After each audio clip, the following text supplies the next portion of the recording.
The lion shows up and everyone starts running, you run with them. That does not work well in markets. In fact, you generally have to do the opposite. In your lecture on the basics of finance and investing, you mentioned a book, Intelligent Investor by Benjamin Graham, as being formative in your life. What key lesson do you take away from that book that informs your own investing? Sure. Actually, it was the first investment book I read. And as such, it was kind of the inspiration for my career and a lot of my life. Important book. Bear in mind, this is sort of after the Great Depression. People lost confidence in investing in markets. World War II. And then he writes this book. It's for like the average man. And basically he says that you have to understand the difference between price and value.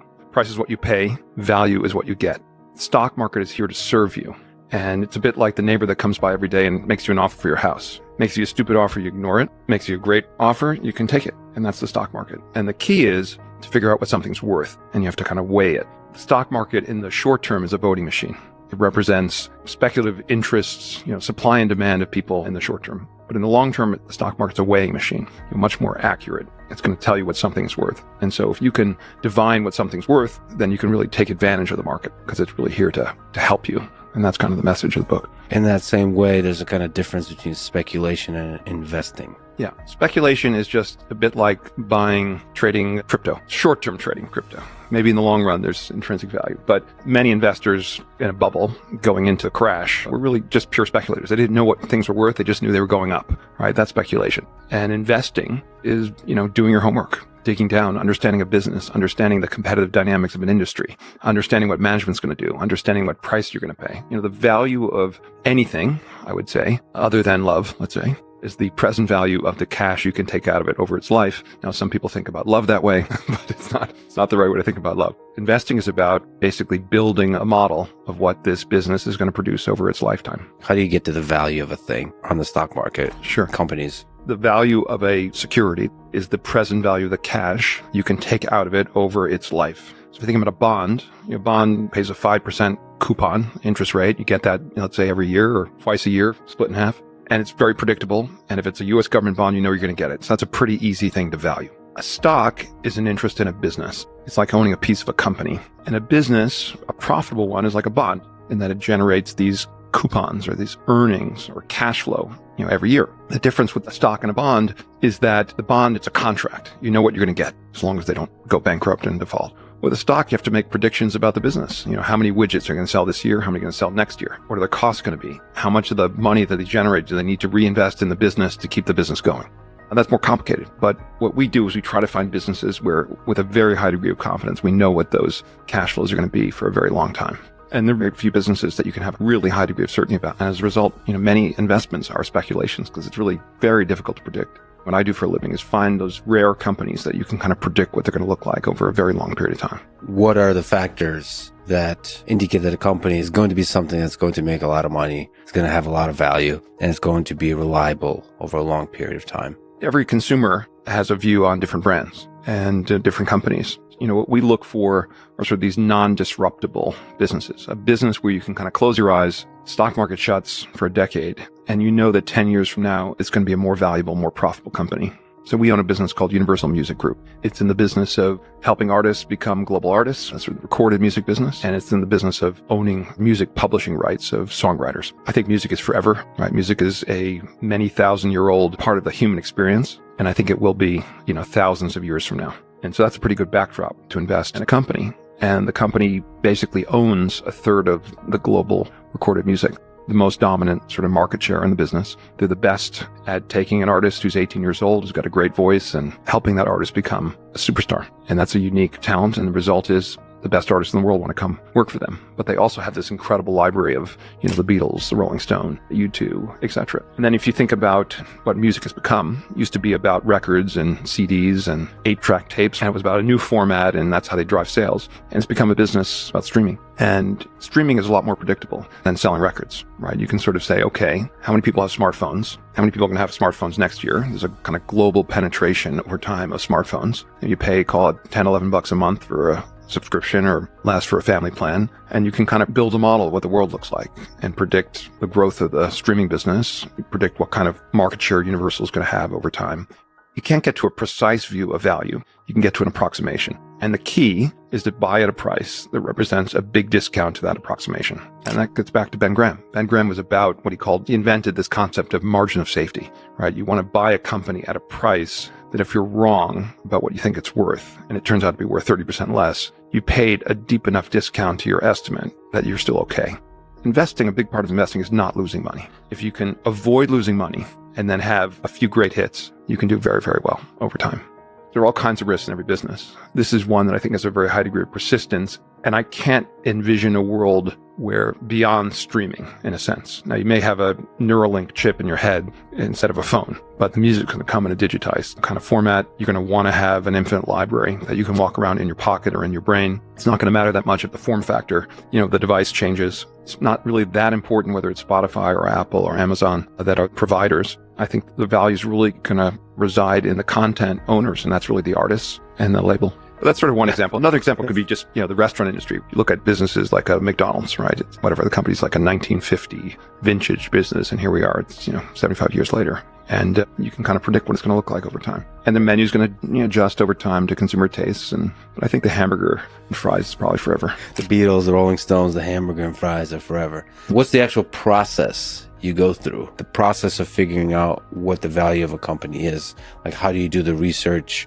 So Chipotle, what attracted us initially, the stock price dropped by about 50%.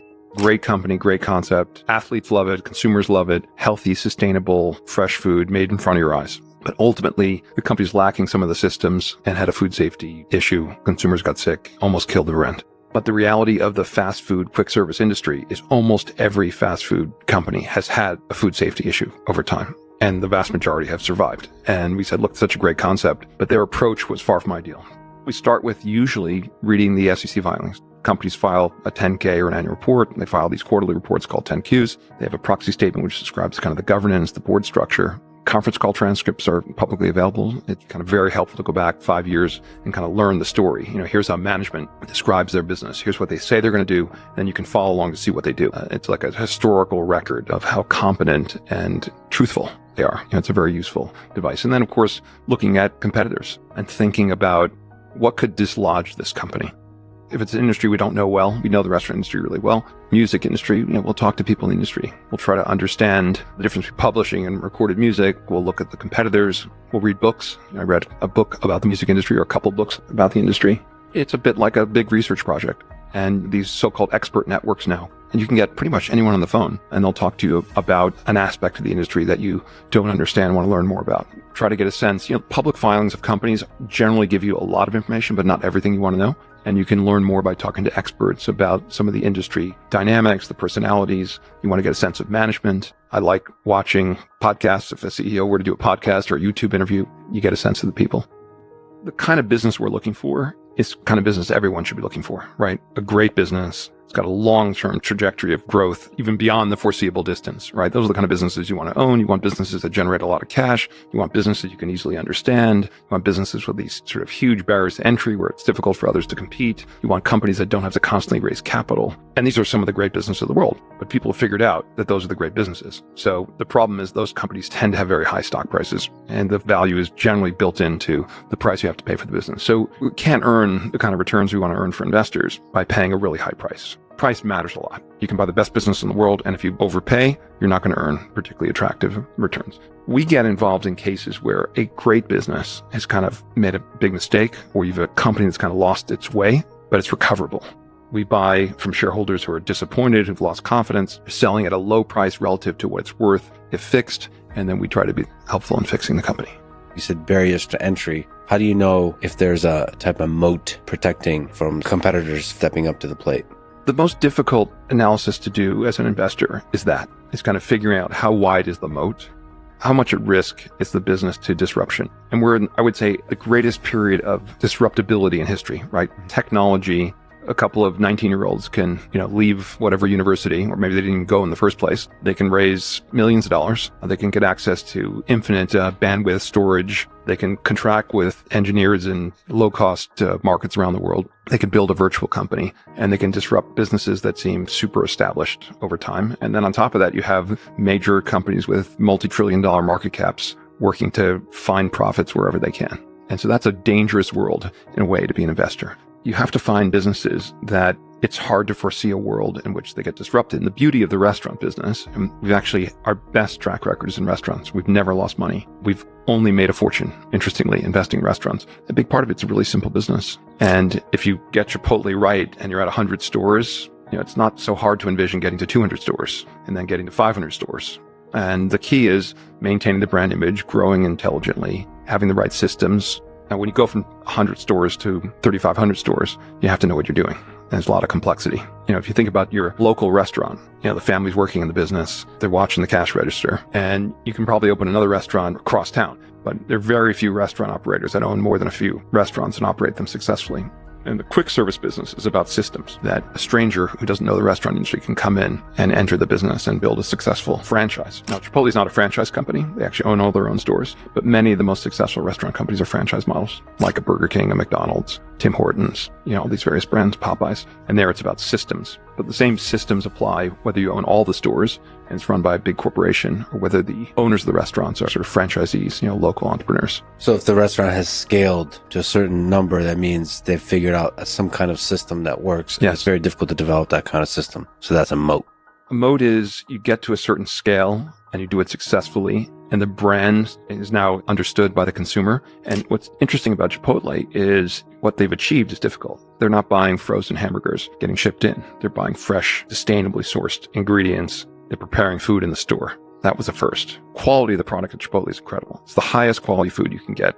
You can get a serious dinner for under $20 and eat really healthily and very high quality ingredients. And that's just not available anywhere else. And it's very hard to replicate and to build those relationships with farmers around the country. It's a lot easier to make a deal with one of the massive food producers and buy your pork from them than to buy from a whole bunch of farmers around the country. That is a big moat for Chipotle. Very difficult to replicate. You were talking about moats, and this kind of reminded me of Alphabet, parent company. Sure. It's a big position for us. It's interesting that you think that maybe Alphabet fits some of these characteristics. It's tricky to know with everything that's happening in AI. It's interesting that you think that there's a moat. What's your analysis of Alphabet? Why are you still positive about it?